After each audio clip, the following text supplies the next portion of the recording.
We'll guide you through how to download and install AnyDesk on a PC or laptop. If you find this useful, then please consider subscribing and liking the video. AnyDesk is an application to remotely control computers. Whether you want this computer we're currently using to be remotely controlled, or you want to remotely control other computers using it, go and open up a web browser of your choice. I'm using Chrome, but it doesn't matter. You can come to a search engine.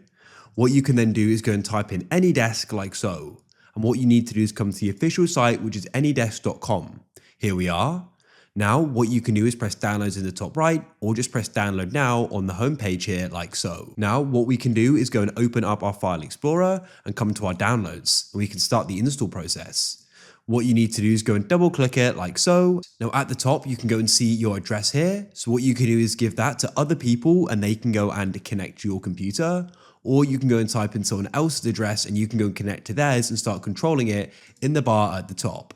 To go and install it though, you need to go and close it. It'll then say thank you for testing AnyDesk. We can press yes and we can go and actually install it. Choose the path at the top and there's some different options. And we can then press accept and install. You'll get a security pop-up you need to agree to and it'll then go and relaunch and that's it. We've installed it.